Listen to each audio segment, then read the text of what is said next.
Hello दोस्तों, आप सभी का स्वागत है एनसीईआरटी साइंस क्लास 8 इन हिंदी में। इसमें हमारा चैप्टर नंबर है 8।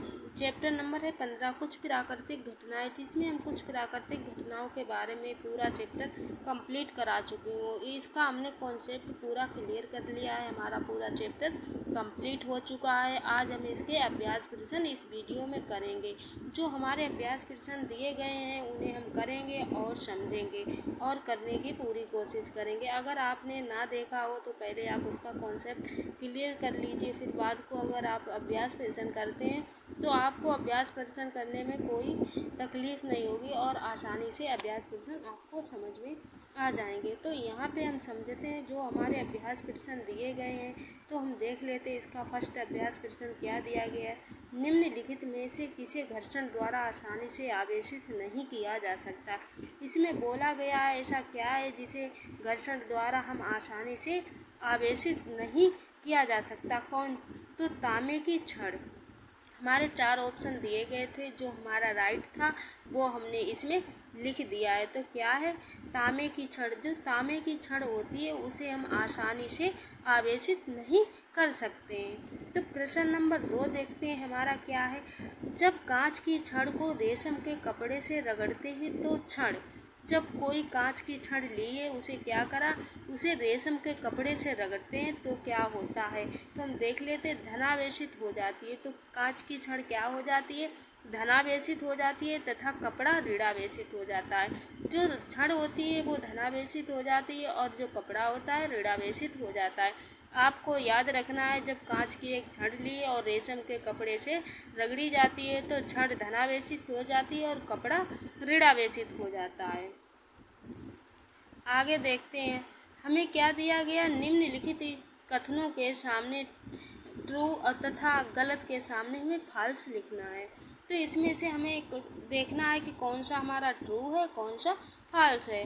क्या देखते हैं, सजातीय आवेश एक दूसरे को आकर्षित करते हैं। जो सजातीय आवेश होते हैं एक दूसरे को आकर्षित करते हैं, हमारा ट्रू है या फॉल्स? तो ये हमारा फॉल्स है।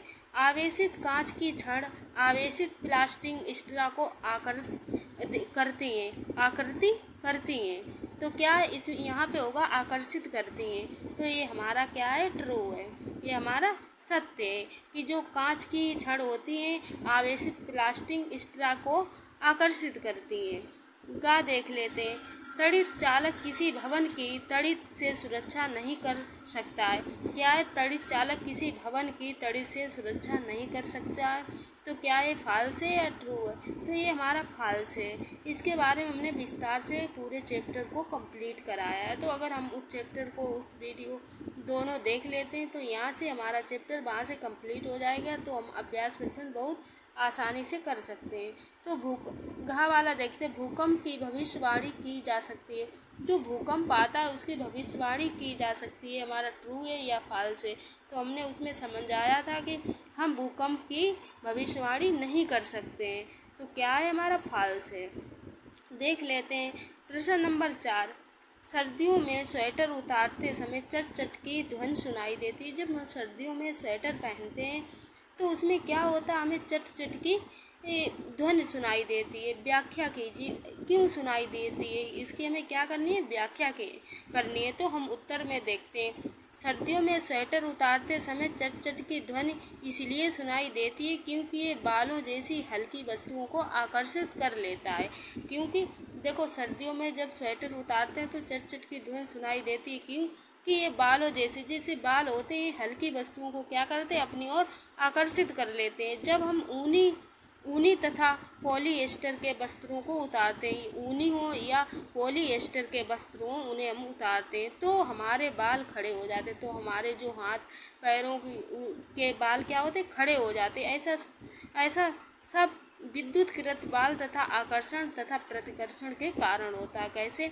ये ऐसा तब होता है जब विद्युतकृत बल आकर्षण तथा प्रतिकर्षण बल के कारण हमें ये सुनाई देती हैं चटपट की आवाज़ें। प्रश्न नंबर 5 देख लेते हैं। जब हम किसी आवेशित वस्तु को हाथ से छूते हैं। जब कोई आवेशित वस्तु है तो अगर उसमें हम हाथ लगाते हैं, हाथ को टच करते हैं, तो वह अपना आवेश खो देती है। तो वह वस्तु क्या करती है? अपना आवेश खो देती है। व्याख्या कीजिए। तो हमें क्या करना है? इसकी व्याख्या करनी है। उत्तर देखते हैं। जब किसी आवेशित वस्तु को हाथ से छूते हैं, जब कोई आवेशित वस्तु है उसमें हम हाथ टच करते हैं तो आवेश हमारे शरीर के माध्यम से होकर पृथ्वी पर चला जाता है। तो आवेश क्या करता है? हमारे शरीर के माध्यम से होकर और पृथ्वी की ओर चला जाता है और वस्तु अपना आवेश खो देती है। जो वस्तु आवेशित थी वो क्या करती है? अपने आवेश को खो देती है। प्रश्न नंबर 6 देखते हैं क्या दिया गया है। उस पैमाने का नाम लिखिए जिस पर भूकंपों की विनाशी ऊर्जा मापी जाती है। हमें उस पैमाने का नाम लिखना है जिससे क्या? भूकंपों की विनाशी ऊर्जा को मापा जाता है। इस पैमाने पर किसी भूकंप की माप 3 है।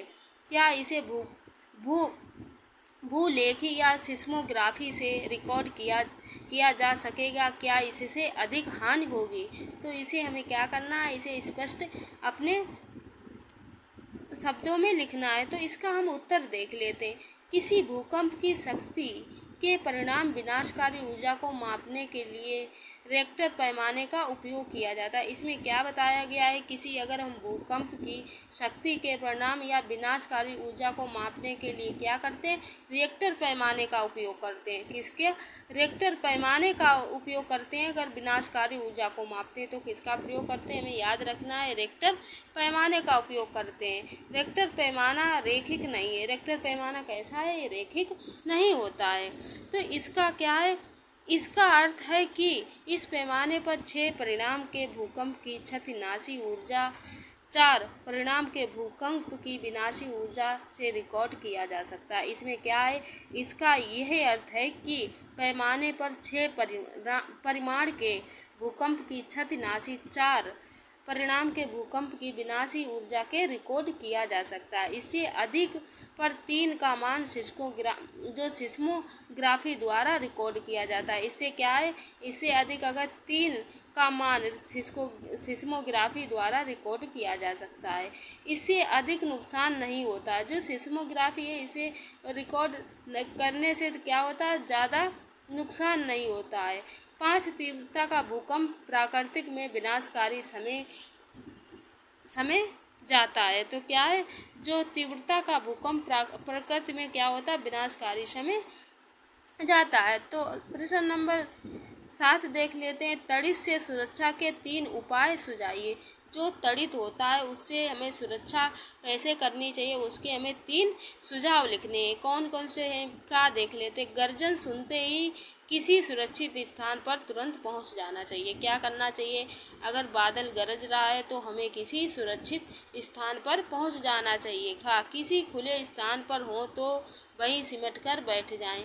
जैसे हमने चित्र में दिखाया था, वह लड़का सिमटा हुआ कैसे बैठा हुआ था। तो क्या है? अगर तड़ित की आवाज़ें सुनाई देती हैं तो क्या करना चाहिए हमें? अगर कहीं हम खुले स्थान पे हैं तो क्या करना चाहिए? हमें वहीं पर सिमटकर बैठ जाना चाहिए। वृक्षों से दूर रहना चाहिए। जो वृक्ष होते हैं उनसे हमें दूर रहना चाहिए। प्रश्न नंबर 8 देखते हैं।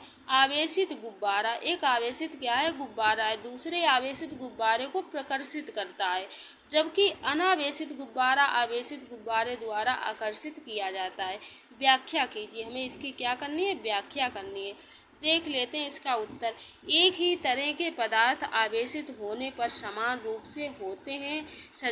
सजातीय आवेश एक दूसरे को प्रतिकर्षित करते हैं। तो हमने क्या बताया था? एक ही तरह के अगर पदार्थ आवेशित होने पर समान रूप से होते हैं तो सजातीय आवेश क्या कहलाते हैं? प्रतिकर्षित कहलाते हैं। इसीलिए 2 आवेशित गुब्बारे सजातीय होने के कारण प्रतिकर्षण करते हैं।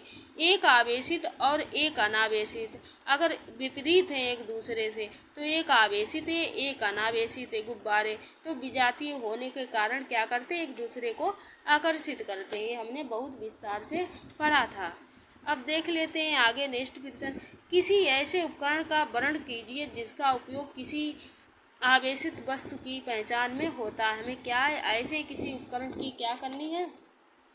वर्णन कीजिए कि जिसका उपयोग किसी आवेशित वस्तु की पहचान में होता हो। तो देख लेते हैं उत्तर, एल्यूमीनियम की पन्नी। एल्यूमीनियम की क्या है? पन्नी।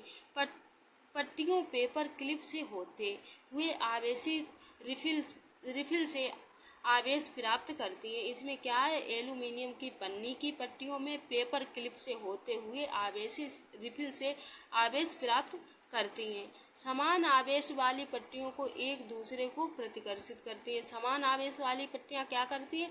एक दूसरे को प्रतिकर्षित करती हैं और फैल जाती हैं। और क्या करती हैं? फैल जाती हैं। इस प्रकार उक्ति का उपयोग यह परीक्षण करने के लिए किया जा सकता है कि कोई वस्तु आवेशित अथवा नहीं है।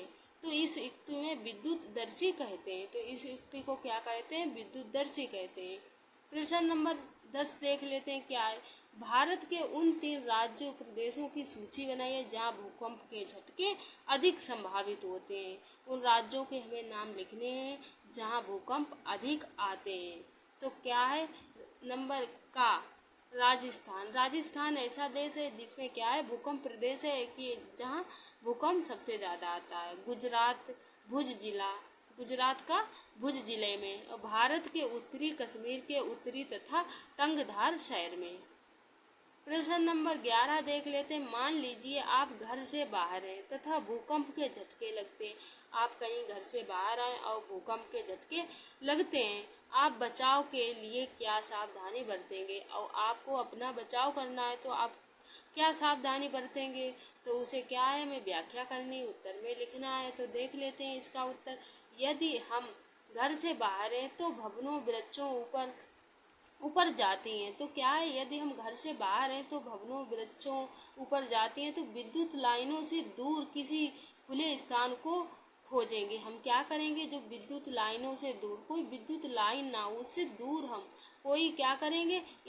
खुले स्थान को खोजेंगे और जमीन पर सिमट कर नीचे बैठ जाएंगे। और क्या करेंगे? जमीन पर सिमट कर नीचे बैठ जाएंगे। यदि कोई किसी कार तथा बस में है तो बाहर ना निकले। अगर कोई व्यक्ति कार या बस में बैठा हुआ है तो क्या करे? भूकंप के झटके लग रहे हैं तो उसे क्या करना चाहिए? उसे कार या बस में बैठा है तो उसे उसी में खिड़की बंद कर लेनी चाहिए और उसी में बैठा रहे। और ड्राइवर से कहे कि वह धीरे धीरे किसी खुले स्थान पर पहुंचे। और ड्राइवर जो चला रहा है उससे बोले कि आप भैया धीरे धीरे किसी खुले स्थान पर पहुंचिए। यदि कोई ऐसे खुले क्षेत्र में जहां कोई शरण स्थल नहीं हो, सभी वृक्षों से काफी दूर हो, तो ऐसा हो जहां कोई शरण स्थल ना हो और वृक्ष भी ना हो, ऐसे स्थान पर पहुंचे। प्रश्न नंबर 12 देख लेते हैं। मौसम विभाग एक भविष्यवाणी करता है। जो मौसम विभाग वाला है क्या कर रहा है? एक भविष्यवाणी करता है कि किसी निश्चित दिन तड़ी झंझा की संभावना है और मान लीजिए उस दिन आपको बाहर जाना है। क्या आप छतरी लेकर जाएंगे? तो क्या है? उसे संभावना है। अब वो आपसे पूछ रहा है कि क्या आप उस दिन छतरी लेके अपने साथ जाएंगे? तो आपका जवाब क्या होगा? तो उत्तर में अपने देख लेते नहीं। निश्चित दिन तब तड़ी झंझा की संभावना को छतरी नहीं ले जानी चाहिए क्योंकि काले रंग की वस्तुएं तड़ी झंझा को आकर्षित करती हैं। क्या इससे हमें पता चलता है? जो काला रंग होता है उससे क्या होता है? जो तड़ी झंझाती हुए काले रंग को आकर्षित करती है जो हमारे लिए जानलेवा हो सकती है। जो हमारे लिए क्या हो सकती है? जानलेवा हो सकती है। तो यहाँ पे हमारे सारे प्रश्न कंप्लीट होते हैं, सारे अभ्यास प्रश्न कंप्लीट हो गए। और हम नेक्स्ट चैप्टर पढ़ेंगे जो हमारा चैप्टर नंबर है 16, प्रकाश के बारे में पढ़ेंगे। तो यहाँ पे हमारा सारा चैप्टर कंप्लीट होता है, उसके अभ्यास प्रश्न भी कंप्लीट होते हैं। और नेक्स्ट वीडियो में हम आपको चैप्टर नंबर 16 कराएंगे। प्रकाश के बारे में विस्तार से पढ़ेंगे जो हमारा बहुत ही इम्पोर्टेंट चैप्टर है, जो हमारे हर बार हर 10th 9th सारे में आता है और आगे तक पूछा जाता है हर कंपटीशन में। तो हमारा बहुत महत्वपूर्ण, बहुत इम्पॉर्टेंट टॉपिक है, तो चैप्टर है, तो उसे हम पढ़ेंगे और उसे समझेंगे। तो यहाँ पे हमारे सारे प्रश्न कंप्लीट होते हैं। मिलते हैं नेक्स्ट वीडियो और न्यू चैप्टर के साथ।